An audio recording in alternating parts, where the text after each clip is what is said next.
Right, I will start the meeting with minutes, and that's to confirm the minutes of the meeting that was held on the 7th of March, which have been laid on the table for half an hour prior to this meeting. Are you content that I sign those at the end of the meeting? Great. Thank you. I have apologies for absence from Councillor Hall, and welcome back to Councillor Adams. And declarations of interest. Mr. Taylor. Thank you, Leader. Councillor Andrew Bolton and Councillor Tom Martin have both declared non-pecuniary interests in agenda item 17 as members of Godalming Town Council. Councillor Kevin Denis has declared a non-pecuniary interest in agenda item 9 that he considers to have sufficient weight so as to undermine his ability to make an open-minded and objective decision on this matter. He will leave the chamber for the duration of the item. Thank you, Mr. Taylor. Moving to item 4, which is questions from members of the public. My understanding is we have no questions. Is that correct? Thank you. Moving to item 5, which is the forward programme. If I may, we have an urgent decision under item 5. And in accordance with Rule 15 of the Access to Information Procedural Rules, urgent decisions, and having sought approval from the Chairman of the Corporate Overview and Scrutiny Committee, so thank you, Councillor Williamson, for that. This short item has been brought before the Executive for approval to enable the matter to be concluded and the pay increase to be included in staff and councillor pay in May 2017. So just to be clear in terms of budget management, the pay award negotiations concluded on the 3rd of April, yesterday, and it's proposed that a staff pay award of 1% from April 2017 be agreed and approved, and that the pay award has already been included in the budget that was approved at the council meeting on the 21st of February.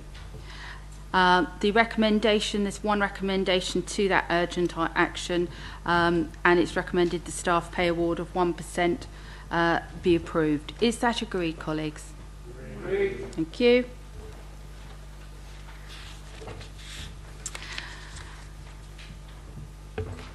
Right. In terms of the forward programme and urgent actions, I see that I have Councillor Hyman wishing to speak.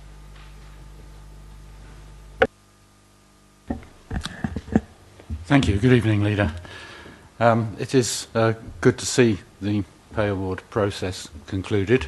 I'm sure our staff are absolutely thrilled with, but I've got a couple of concerns. One is that we appear to have two recommendations under item 5, the forward programme. One of them is to approve the forward programme of decisions for Waverley Borough Council as attached, and the other one is as on the update, which committee members have just agreed. It's recommended the staff pay award of 1% from 1st of April. As a matter of housekeeping, I think perhaps you should make them 1 and 2, or A and B, because to have two separate recommendations without separating them, it's all for the same item, might be confusing for people. But anyway, the reason, as I say, I'm perfectly happy with the pay award issue. If you turn to page 11 of the committee papers tonight, we see that item number 1 on there is Brightwells, and the decision is to bring forward matters when necessary to executive and potentially council. I was going to say a few things about this, but I'm going to keep it brief because it might be a long evening otherwise. There are a lot of things to come forward in respect of this project. What I particularly ask is in respect of the whether items are going to be coming forward or not, because that's a very woolly description of what decisions might come forward. Particularly under section 122, appropriation for planning purposes is required before development at the Memorial Hall and Ground part of the project is, that's my understanding, because it's greater than 250 square metres. I'm assuming that the land is currently held under the 1910 Open Spaces Act. So I suppose that's a question if our legal advisors could confirm whether the law requires that appropriation is carried out for that land before the development, and if so, when is that coming onto the agenda? Councillor Hyman, if I may, this doesn't really relate to the forward programme. Well, it does, because this is a woolly thing, and I'm particularly asking whether these items are going to appear soon, because it's necessary. Because the other one, of course, is the disposal. This is you weaving whatever you can into something that somehow relates to the Brightwells regeneration scheme. Now, can I ask you to succinctly, please, summarise your question relating to the forward programme? Otherwise, we'll move on. Thank you. Yes, in that case, I mean, as I was saying, there are two issues here. Under one on the forward programme, which and the first is appropriation required, and when will that come when is that expected to come forward on the agenda? And prior to signing any agreements, the Section 123 under Local Government Act disposal. That, I believe, is required to be done before finalising and signing the developer contract. That would need to be debated, I would assume, and then go to consultation, because the 2011 consultation obviously was on a completely different arena, or completely different deal anyway. So if we could please find out when those are likely to come forward. Thank you, Councillor Hyman. Councillor Hyman, I would refer you back to the decision made last May, when we did actually make a Section 123 decision at that point. But I can assure you that this council will bring forward and will bring for decision any matters relating to this scheme that are deemed appropriate. I don't know if Mr. Bainbridge wishes to add to that in any way. I'm assuming the 2011 reference is reference to the appropriation that we carried out in 2011, the consultation that Councillor Hyman referred to, in which case we've appropriated all the land at the Brightwells development site. We don't need to appropriate any more. I don't really understand the point.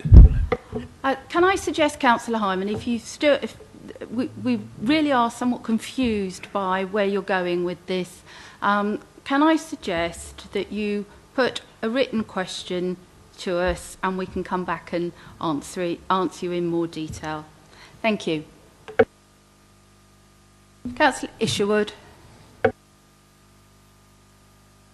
Thank you very much, Leader. I was just going to add to the point of the pay award, because I think a number of points which are in the agreement are worth mentioning.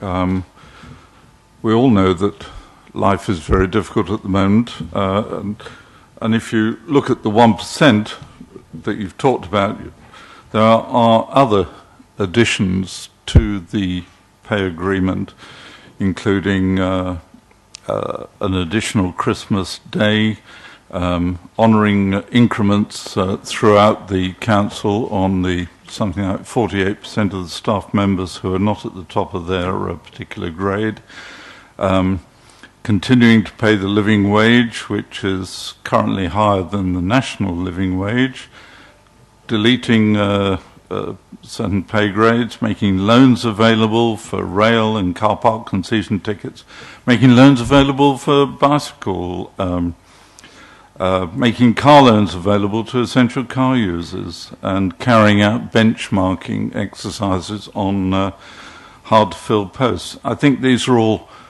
positives in the negotiation. Obviously, one would always like to think more, but if you look at the Ministry of Defence, if you look at the National Health Service, they have a straight 1% pay award. And if I look at the Ministry of Defence last year, I can assure you the cost of living increase was zero. and I don't expect anything more this year myself. So I think the extra points are worth noting. Thank you very much.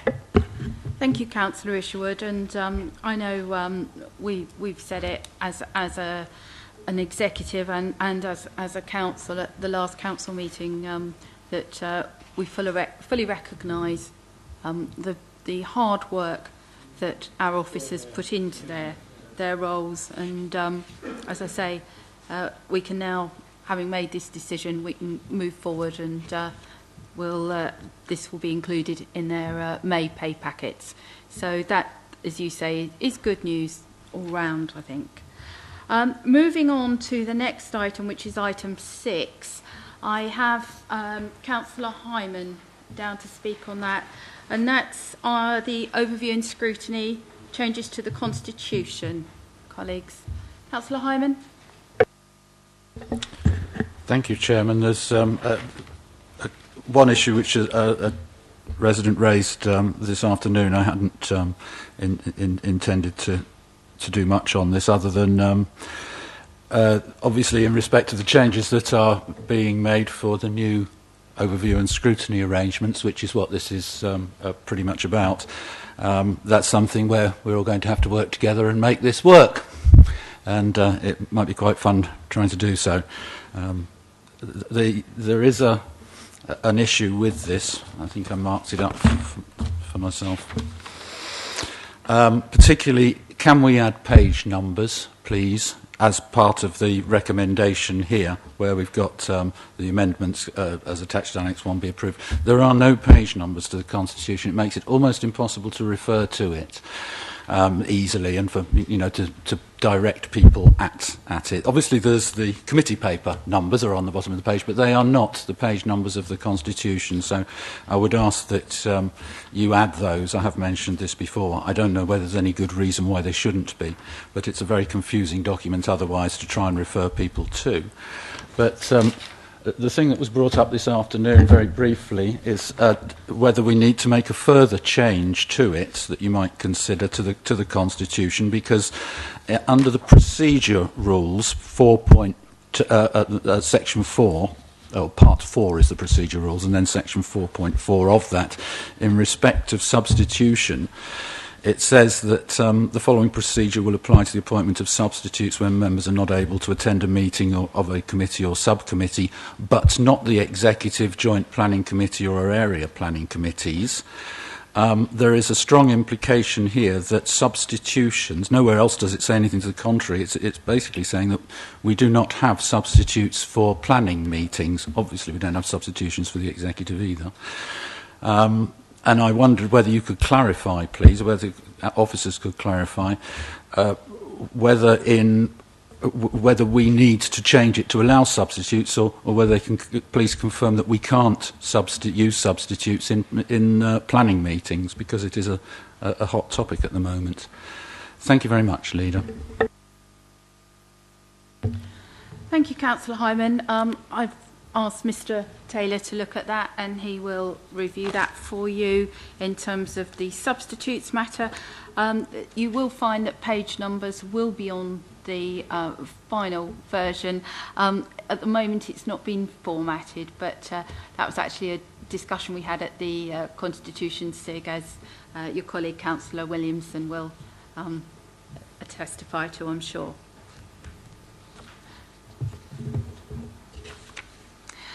Thank you.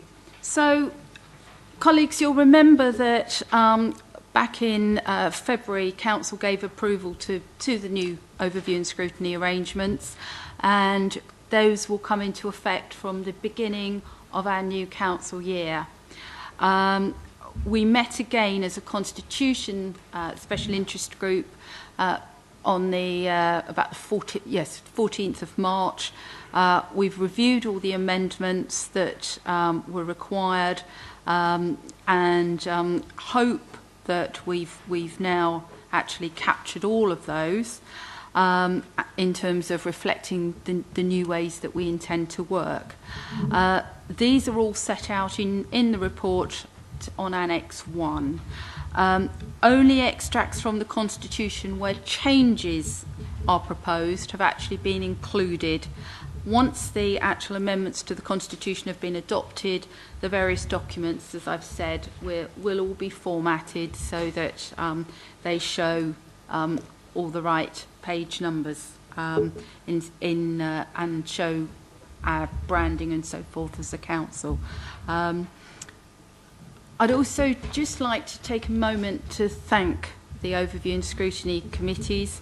Those who've been involved over the last year and a bit in terms of the actual review panel on Overview and Scrutiny, but also all the officers who've been involved in this process, because it's been a very long process. It started, as I say, with a review of scrutiny here at Waverley, something that had not been undertaken for at least a decade, and we've sort of moved forward from there, and we've encompassed not just changes to our constitution as a result. We've got the new scrutiny committees themselves coming forward.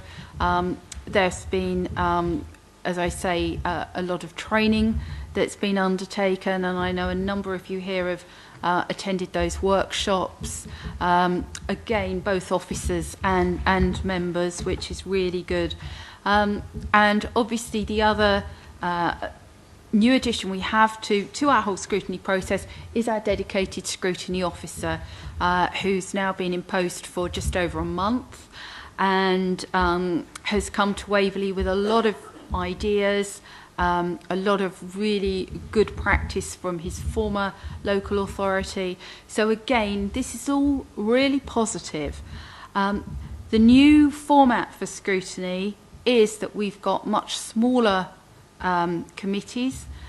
We can really work, and the work can be done in a very focused way. It will need to be done in a very collaborative way, and I hope that there will be some really strong relationships built between officers and members as a result of that. I look forward to seeing the work streams that come through. I think they'll be very helpful for us as an executive as well. And as I say, I think you'll all agree that, you know, this is a really good, positive way forward. And I for one, am very keen that we adopt these changes to our constitution and move forward. Colleagues, any comments or questions? Councillor Ells. Thank you, Leader. I'd just like to echo a lot of, or everything that you've just said, and just add my own hope that the ONS procedure will work very well for this council. I believe wholeheartedly in overview and scrutiny. I think it's absolutely essential. I really am pleased that we have a dedicated overview and scrutiny officer. I think that is going to be the one thing which will enable us to carry out our ONS procedures really thoroughly. I think, if I might say, I did just ask for an extra sentence, if you like, to be put into these papers, just spelling out the importance of this new role, because it is a crucially important new role for all the chairmen to be working very closely with in relation in particular to their work programme. And I think that if we could just have another sentence in that on page 53 at the very beginning, I think that would be a very good idea. I think that we need to highlight the importance of that role, in particular as we begin in this new process. Thank you very much. Yes, we're going to make sure we've sort of had a discussion earlier today on that, and we're going to make sure that sort of as part of the protocols as well, that goes in, because I think, as you say, we need to make sure that we really set the scene and it is very clearly recognised and emphasised right from the start. Colleagues, any other? Councillor Martin. Thank you. I too look forward to working with all councillors involved with the new overview and scrutiny provision in this council. And I think it is worth noting that we've all had a good deal of training on the new arrangements. And one particular note that I took from that is that in order for this to work, it must be a two-way process, both from exec members and leadership and the ONS committee chairs. I have faith that this council will benefit from good, mature collaboration.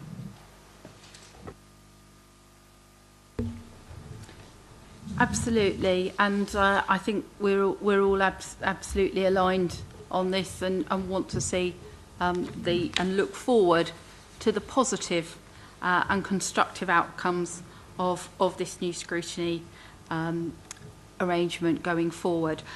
Colleagues, there is one recommendation under that item. Is that agreed? Agreed.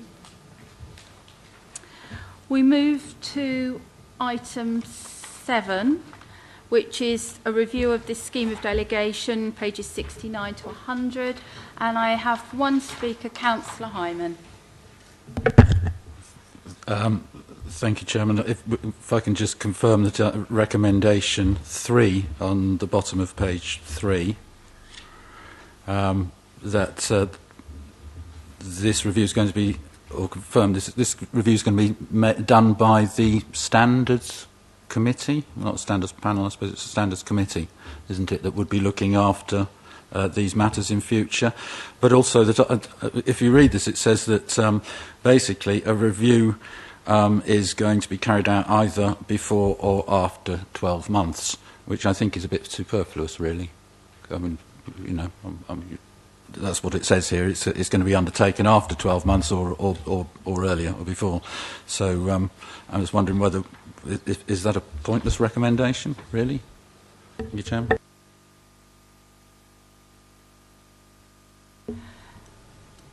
We've tried to leave it fairly fluid, Councillor Hyman, so that if we need to review it earlier, we have that ability.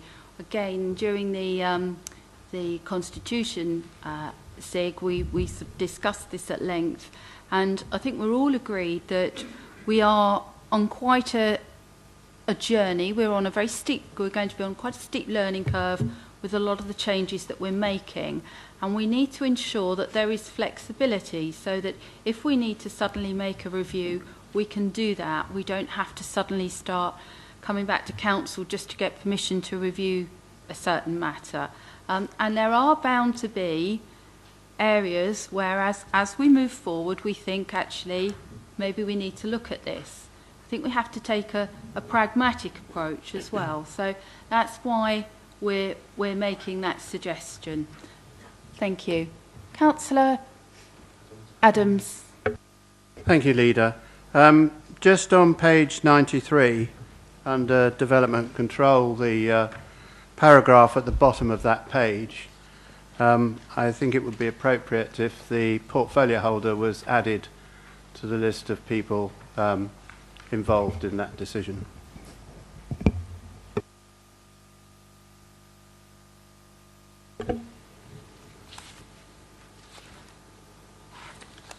Is this in respect of decisions on SIL, Councillor Adams?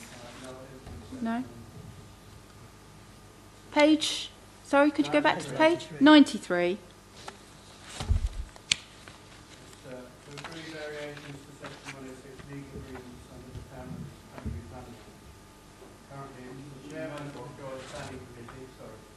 And ward councillors. I think S106 is our core part of our infrastructure provision, and I think the portfolio holder should be involved in that, because we need to try to make sure that we have a rounded picture as far as S106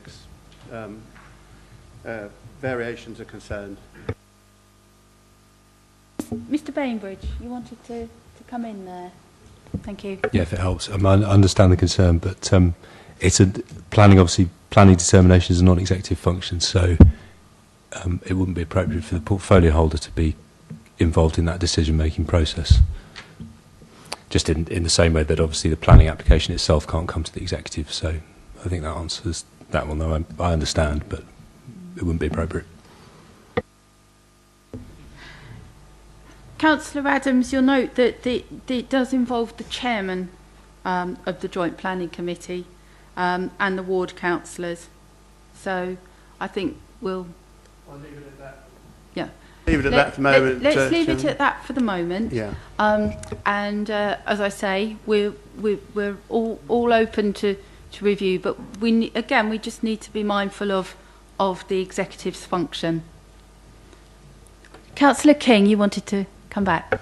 Yeah, thank you very much, Leader. Page 93 still, but the amended version that we've had today is, by its very nature, unfortunately, incomplete. There are quite a number of other acts that needed to be added, and I won't go through those. However, the amended recommendation will neatly sew that up. Thank you very much. Leader, that is correct. The amended recommendation 3 is exactly so that we can tie those up and add the additional legislation to it.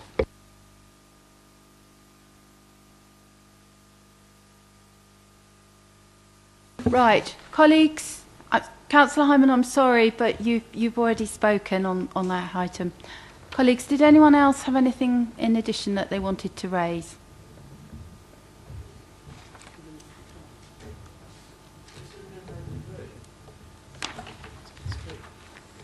It's on the screen. Can we make sure that Councillor Hyman and Councillor Williamson have copies, please? Thank you. And the other, Councillor Gray, Councillor Isherwood and Councillor Ellis as well, thank you.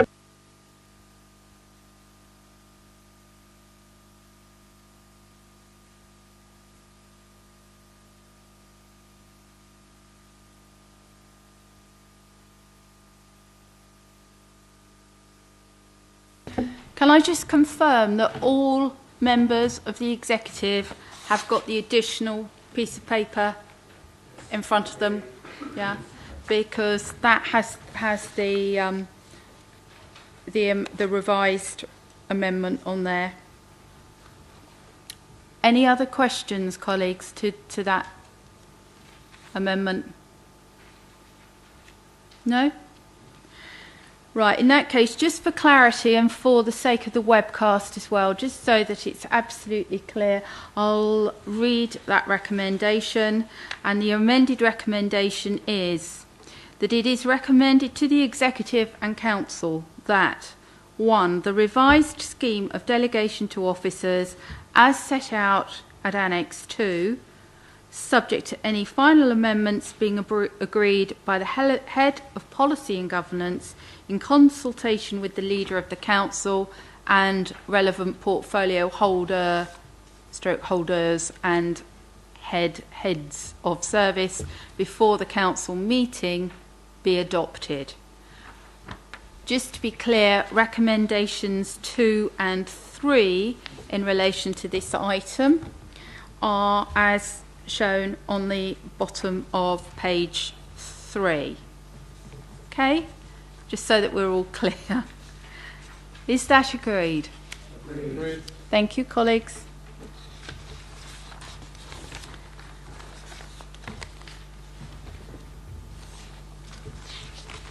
Thank you very much, Emma.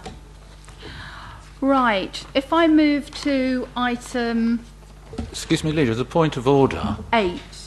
May I raise a point of order? Because I think we are entitled as members to be able to speak on matters that are before us, and being totally unaware of this and the decision having been made without being allowed to speak to it, I think that might be unconstitutional. Thank you, Leader.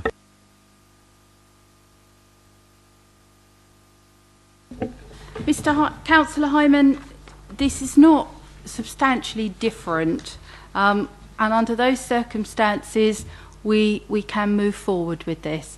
It is not unconstitutional. If you're not happy with that, you can take that up after this meeting with the monitoring officer or when it comes to council.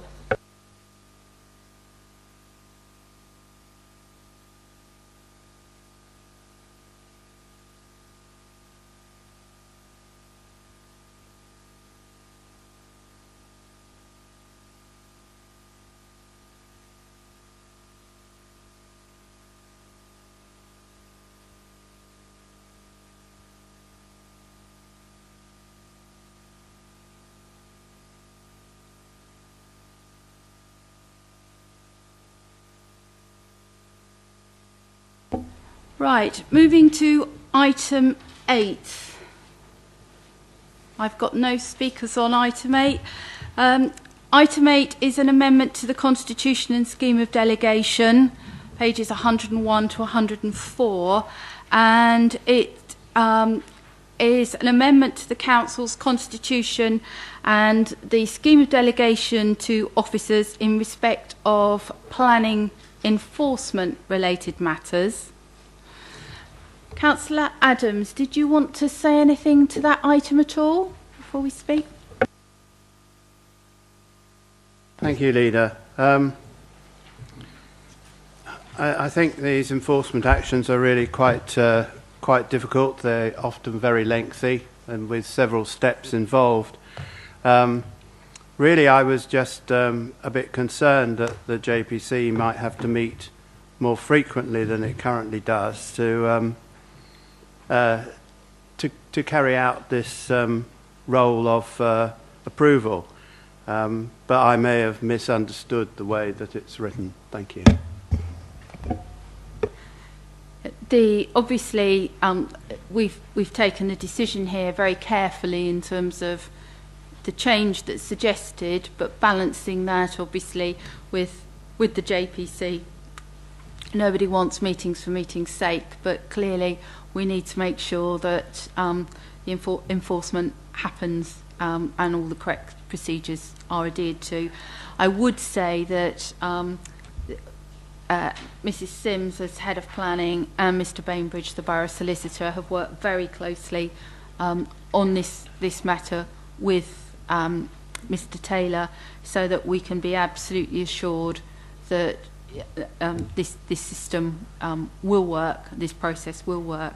But I don't know if either of them would like to come back and say anything on that. Mr Bainbridge? Me again. Can I reassure members this is not about bringing more to the Joint Planning Committee, it's about actually bring less. The key point here is that ultimately, because there wasn't a delegation to the JPC, if this decision came to any committee, it would come to Council. So actually the problem with the Constitution is there would have been a gap between Council and it being delegated down to officers. So it needs to be firstly delegated by Council down to the JPC in the Constitution, and then there can be a delegation to officers. I have to say, myself and Dan Lucas, my colleague in legal, we both agree it's a really dry point, but it's a technicality. The second recommendation, which relates to the scheme of delegation to officers in this report, can now fall away. Well, it can fall away on the proviso that you've made the decision that you've just made regarding the scheme, and that will go through to Council. But the change to the Constitution has to be made, otherwise it just doesn't flow down. Just to echo that, Leader, the second recommendation is in there in case, it will become obsolete if the Council agree the new scheme of delegation, but we needed it in here for this meeting because the Council may not approve the changes put forward in terms of the scheme of delegation, so it picks that up in case it's needed. And we have to make sure that up until that point we're absolutely belt and braces on this, so that's the reason why. But Councillor Adams, if there's anything you're still not quite sure about, we can ensure that we have an offline conversation with you, and if it would be helpful, as chair of the JPC, Councillor Isherwood as well. Okay. In that case, colleagues, are there any other comments, or can we move to the recommendations? Fine. There are two recommendations under item 8. Are those agreed? Agreed. Moving to item 9, which is the call-in of Dunsfold Park's planning application and the request for a supplementary estimate. We have Councillor Hyman to speak. Councillor Hyman? Thank you, Chairman. I half expected you to say Councillor Gray then. This is obviously not an opportunity to reopen Dunsfold Park issue, but and really I just see it as financial housekeeping, which I don't have any real problem with. But I think everybody is keen to obtain the best possible solution for Dunsfold as soon as possible. And with that in mind, before finally deciding the Council's position in respect of the position that it will take in the inquiry, I would ask that you consider, and the Executive certainly considers, obtaining specific legal advice in respect of the main arguments for refusal of consent, including, for instance, the point that I made at the planning meeting that the environmental statement must be a single comprehensive document covering the whole of the project, which is a 2,600 home rather than 1,800 homes. So, simply put, will the Executive please ensure that legal advice is sought on the main matters before finalising the position that the Council is going to take at the inquiry? Thank you. Leader. Thank you. Councillor Hyman, just so that we're clear, the Council made a decision, a planning decision, based on all the planning facts and all the legal advice. And we always act within the law, and I think Mr. Bainbridge will be happy to reiterate that point to you as well. And we will be defending this matter very robustly at the forthcoming public inquiry. And as soon as we have a date, we will be letting all members know that. Mr. Bainbridge, did you want to add anything further? No. Thank you. So, colleagues, the purpose of the report, I won't keep going into the background. I think everyone in this chamber is well aware of the background. The actual planning permission, or rather the planning application, was agreed by the Joint Planning Committee. They resolved to approve the application back in December. The Secretary of State called in the application, as many of you will know, at the beginning of March, and the purpose of this report is to request approval for a supplementary estimate of up to £200,000 to hold the inquiry and pay for legal representation, which includes not just council but various planning and technical consultants and experts that will be required in order to defend the council's resolution to grant the planning permission for this scheme. Colleagues, any other comments? Can I move to the recommendation then? There's one recommendation under that item. Is that agreed? Agreed. Thank you. Moving to, could someone let Councillor Dinas know he can come back in? And moving to item 10, which is the performance management report. Colleagues, the performance management report for quarter 3, which is October to December of 2016-17, and that's on pages 109 to 138.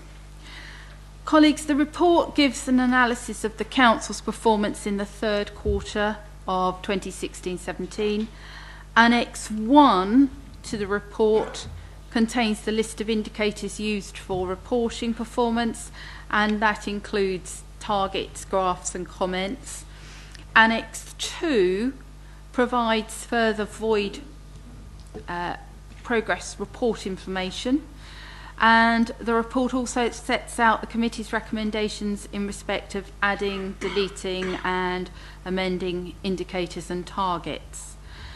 Can I ask you to look on page 133, that's under the leisure centres, and the quarter 3 blue bar showing the quarter's performance should read 110253, which clearly exceeds the 92,000 target.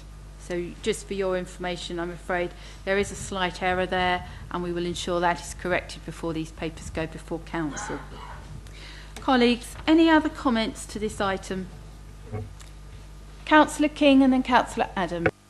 Thank you very much indeed, Leader. I'm still very disappointed to see that we've got statistics here for October to December 2016, so they're really very out of date. On the housing voids issue, we've slipped a bit during that quarter, but I would like to reassure my colleagues that we've now caught up and we are now back on target. Thank you. Thank you, Councillor King. Councillor Adams and then Councillor Denis. Thank you, Leader. In respect of recommendations 2, 3, 4 and 5C, I recognise that these are yet another imposition on, imposed by the government on LPAs, and so we have no option. I can only say that I'm pleased the government is offering additional funding to LPAs to expand their planning capability. I look forward to finding out how many additional development control staff this will cover. Thank you, Councillor Adams. Councillor Denis. Thank you, Leader. Page 113, fly tipping. I'd be really interested to know if we could do just a little bit of research on locations and times and dates. I know around the Cranley area there's been an increase in fly tipping, and is that when the amenity site is closed on a Wednesday? I don't know. So I think it'd be good for everybody to know where are these happening, when are they happening, so we can look at trying to address it. Thank you. I'm sure that Mr. Homewood's already on the case with that. I know we've had conversations over the last few weeks about that.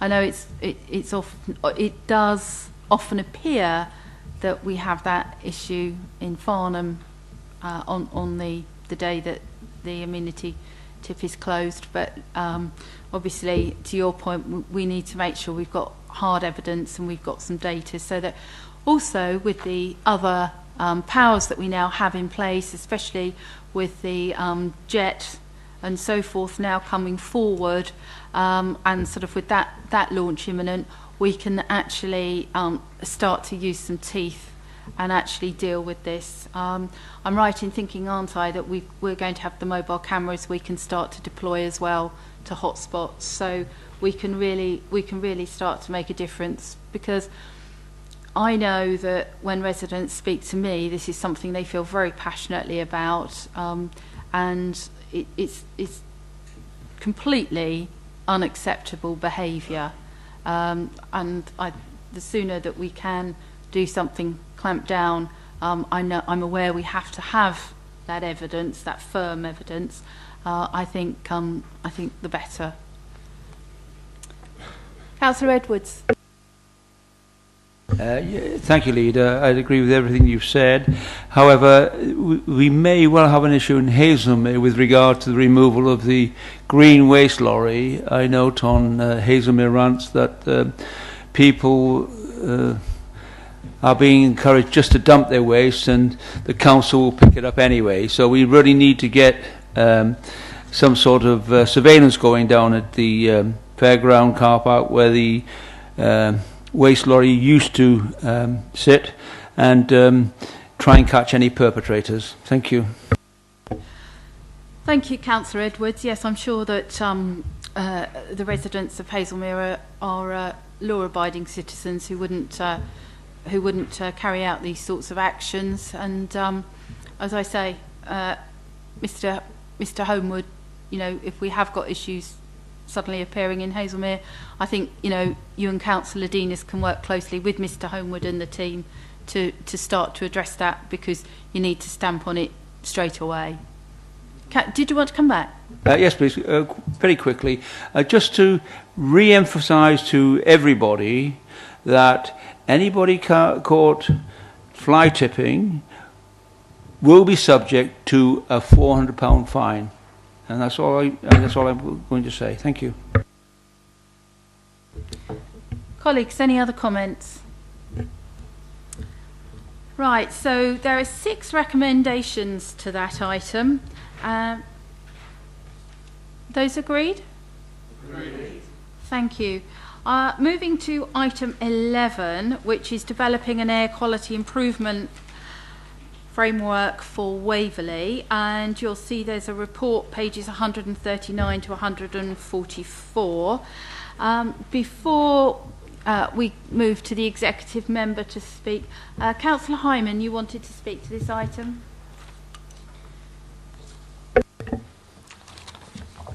Thank you, Chairman. Sorry, are we on item 11, air quality? Air quality, Thanks. item 11, agenda page 6. It's okay, I'm with it. pages Thank you very much. I just wanted to 139. check in case I'd missed one and jumped around, because I've got rather a lot in front of me here. If I can refer you to page 140, Leader, of the report where it talks about the scoping review and confirms that a number of councillors, including myself, had met with the Head of Environmental Services and a number of other officers in order to try and scope this as a community overview and scrutiny review. What it doesn't really say here is that we couldn't scope it as the Air Quality Action Plan update report wasn't made available to us, and we were not allowed to see it. So, not knowing where we were, we certainly couldn't work out what we needed to do in order to get to where we want to be. And at that time, I mean, obviously, we're very, very pleased that this is coming forwards, and the idea of having a group taking care of it, I think, is good. Many residents, particularly in Farnham, but also in Hazelmere, where they've got concerns, and Godalming and other areas too, I think are very keen that we make progress and start making progress on some solutions here. But we were told at that scoping meeting but by a member of your group that the position that we had been put in respect of Jeremy Hunt and Surrey County Council and Councillor Frost's announcement that we have a solution to the air quality problem, that they've got in the new year they announced that there was an exciting once-in-a-lifetime solution coming forward in the new year. Then it was going to be October, and then now it's going to be after the elections. We were in fact told by a member that in reality they don't have a solution, and so we are going to have to be very much taking a back-to-basics approach to this. It could be quite hard work.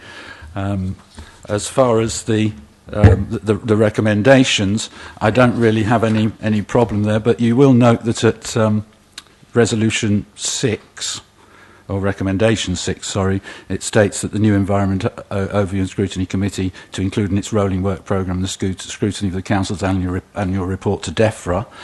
As I say, that report to DEFRA was refused to us. I was told that DEFRA would not release it. Well, it's not theirs, and I spoke to DEFRA myself, and they said that's very strange, because obviously it's the council's, and it's up to the council whether it releases it. And it's all about scrutiny in advance. We need to see that before we try and scrutinise it at the ONS committee.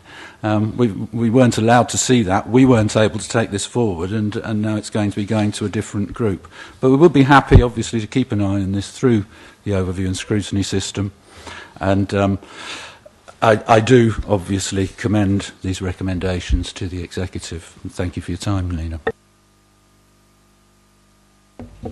Thank you, Councillor Hyman. I'm afraid I can't answer some of the questions you raised about the MP Jeremy Hunt and Councillor Frost as a Surrey County Councillor, because I'm a little confused with where that was all going. But I think we're all agreed that under the new scrutiny process, we can all move forward. And clearly, if this is to be one of the work streams, I'm sure that everyone, officers and members, will be very keen to engage on it. Councillor Edwards, did you want to speak to the item? Thank you, Leader. Yeah, as portfolio for the environment, I welcome this report, and I would like to thank the Overview and Scrutiny Committee for highlighting this important issue. Also working with the officers to develop proposals for a way of progressing improvements in air quality within the Borough of Waverley. Air quality is the key to health in our community. The air we breathe and the environment we live in, road traffic is a major contribution to this problem in Waverley's towns and villages.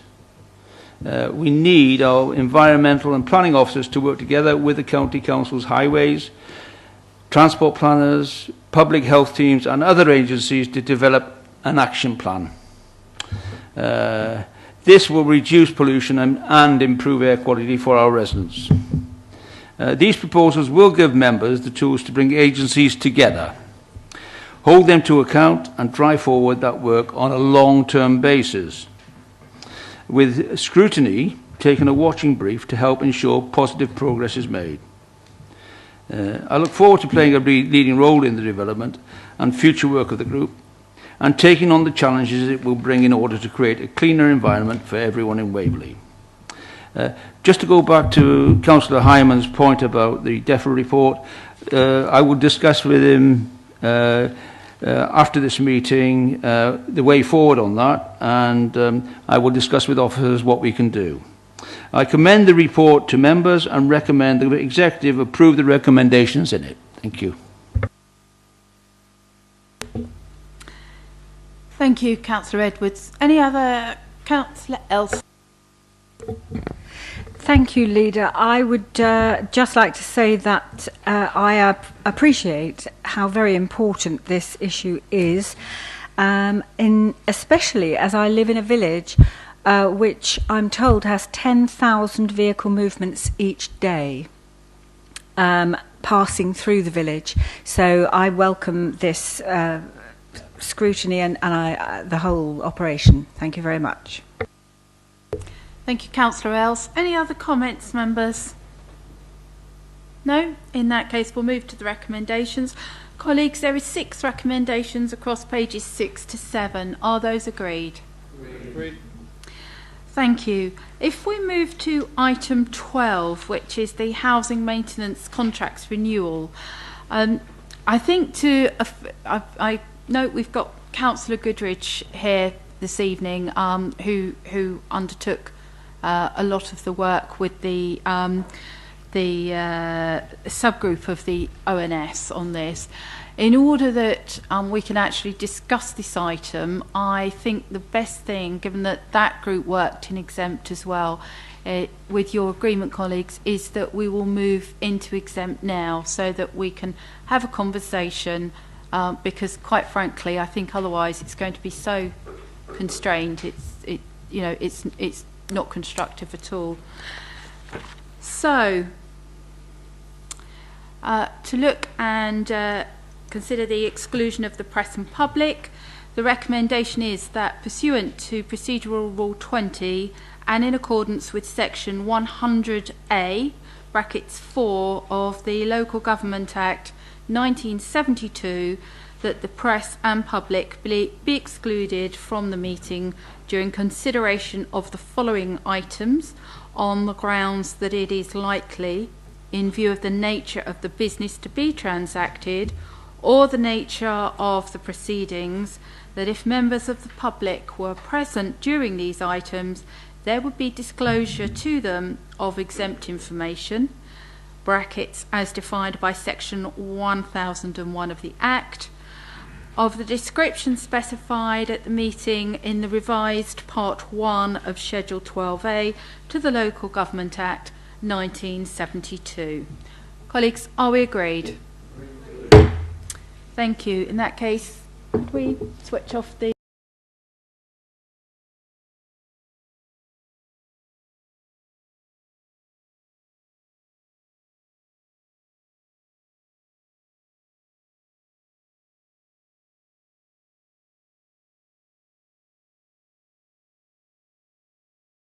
open, and can I ask Mrs. McQuillan